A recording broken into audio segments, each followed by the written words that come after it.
Tervist!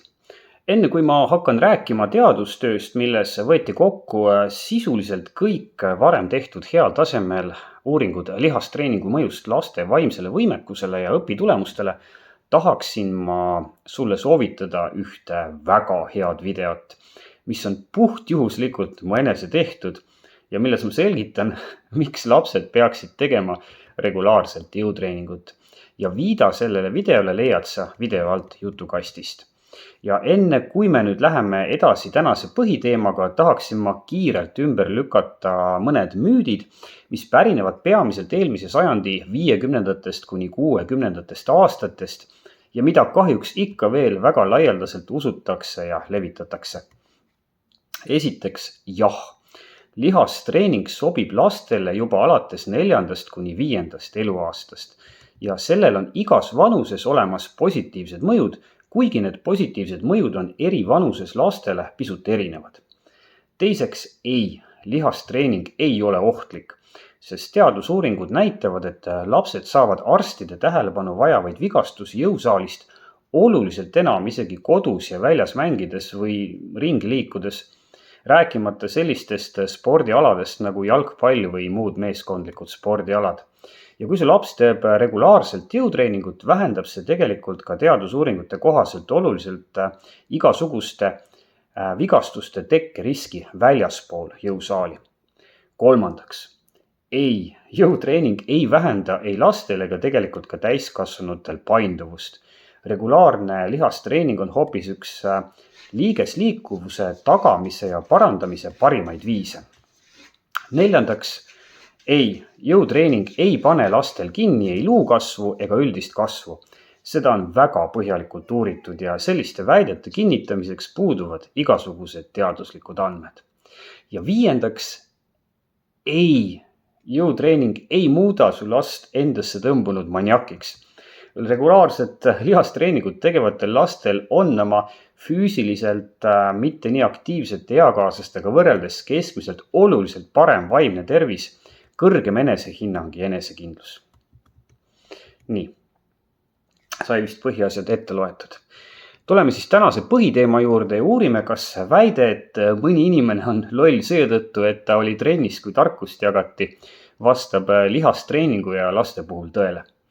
Sel eesmärgil heidame siis pilgu teadustööle, milles võeti kokku 55 varasemat uuringut, milles vaadeldi lihastreeningu mõju 5 kuni 18-aastaste laste üldisele vaimsele võimekusele, akadeemilisele võimekusele ja koolitundides ülesannete lahendamise võimele. Kui uuringu andmed kokku löödi, siis selgus, et lihastreeningut tegevad kooliealised lapsed olid keskmisest kõrgema vaimse võimekusega, nad olid akadeemilises plaanis edukamad ja neil oli ka parem koolitundides ülesannete lahendamise võime. Lisaks analüüsiti antud metaanalüüsi käigus 43 varasemat uuringut, milles oli võrreldud laste kehakompositsiooni ja vaimses plaanis edukuse seost. Ja leiti, et need lapsed, kellel on parem kehakompositsioon, ehk siis lapsed, kellel on kehas vähem rasva ja rohkem lihaseid ja kes olid ka muidu sportlikumad, olid keskmisest intelligentsemad ja neil olid paremad õpitulemused. Päris huvitav leid on see, et lastel, kes teevad lihastreeningut ja on sportlikumad ja kelle kehakooslus on tervem, on enne kõike paremad tulemused matemaatikas. Samas kui näiteks keeleõppes ja muudes sarnastes ainetes ei näi mõju olevat nii suur. Ja uuringu läbiviinud teadlased toovad selle ühe põhjusena esile, et kui sa tahad olla edukas matemaatikas, peab sul olema väga heal tasemel lühiajaline ehk töömälu. Ja just seda mäluliiki arendab regulaarne lihastreening kõige edukamalt. Kui selle leiule nüüd natukene nalja teha, siis võiks muidugi ära mainida, et raskuste kokkuarvutamine saalis on tegelikult väga oluline, sest kui sa ketaste raskust kokku arvutada ei oska, siis võid kogemata teha rinnalt surumist 200 kiloga, kuigi tegelikult tahtsid teha 20 kiloga.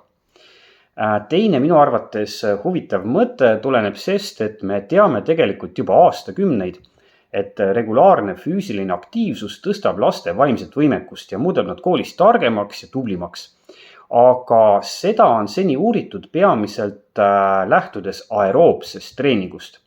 Antud uuringu raames ei võrreldud otseselt aeroobset treeningut ja jõutreeningut, aga küll võrreldi koolilapsi, kes tegid ainult lihastreeningut, koolilastega, kes tegid nii lihastreeningut kui ka aeroobset treeningut. Ja kui numbrid löödi kokku, siis leiti, et tulemused olid paremad neil, kes tegid ainult lihastreeningut. Minu jaoks see tulemus üllatav ei ole, aga paljude jaoks ma usun, et võib olla. See teadustöö, millest ma täna räägin, on järjekordseks väga heaks näiteks selle kohta, et vaimne ja füüsiline võimekus käivad käsikäes. Ja samuti näitab taas, et regulaarne lihastreening eelistatavalt jõusaalis on ülioluline igas vanuses inimestel, kaasa arvatud koolilastel. Ja mul on väga kahju, et väga paljud spordiklubid ja isegi koolide juures asuvad jõusaalid ei luba lapsi jõusaali treenima. Ma loodan, et seda rahva tervise ja nagu me nüüd näeme ka rahva tarkuse osas väga rumalat lähenemist hakatakse aina enam ümber vaatama ja loodetavasti jõuavad täna tutvustatud ja 10 sarnased teadustööd viimaks ka otsustajate vaatevälja.